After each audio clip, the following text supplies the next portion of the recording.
Մայրաթոր Սուրբ Էջմիածնից եւ Արագածոտնի թեմից ավելի քան 8 հոգեվորականի կանչել են Հայաստանի քննչական կոմիտե։ Այս մասին հայտնել է փաստաբան Արա Զոհրաբյանը։ Նրա խոսքով նրանց ՔԿ են կանչել Նաթան Սրբազանին առնչվող ձայնագրության հետ կապված քրեական վարույթի շրջանակում։ Այս պահին նրանք վկայի կարգավիճակում են, ասել է Զոհրաբյանը, նշելով, որ քննչական կոմիտե են կանչվել ոչ միայն քահանաներ, այլև բարձրաստիճան հոգեվորականներ, ըստ նրա հոգեվորականները ՔԿ պետք է ներկայանան այսօր եւ վաղը։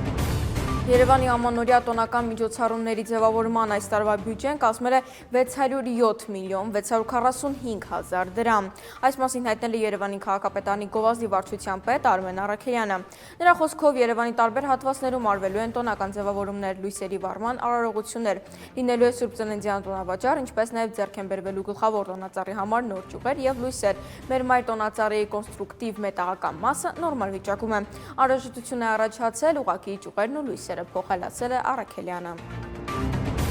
Վրաստանում թուրքական C-130 Հերկուլես ռազմատրանսպորտային ինքնաթիռի կործանման վայրում փրկարարական որոնողական գործողությունը շարունակվել է ամբողջ գիշեր։ Աշխատանքներում ներգրաված են եղել վրացի զինվորականներ եւ փրկարարներ։ Կործանման վայրում են գտնվել Վրաստանի ներքին գործերի նախարար Գելա Գելաձեն, պաշտպանության նախարար Իրակլի Չիկովանին, ինչպես նաեւ ժամանած Թուրքիայի պաշտպանության նախարարության ներկայացուցիչները։ Թուրքական օդուժի ինքնաթիռը, որը Գյանջայից ուղևորվում էր Թուրքիա, վթարի է ենթարկվել Վրաստանի տարածքում վրաց-ադրբեջանական սահմանից ոչ հեռու։ Ինքնաթիռում եղել է 20 թուրք զինվորական, նրանք բոլորը զոհվել են։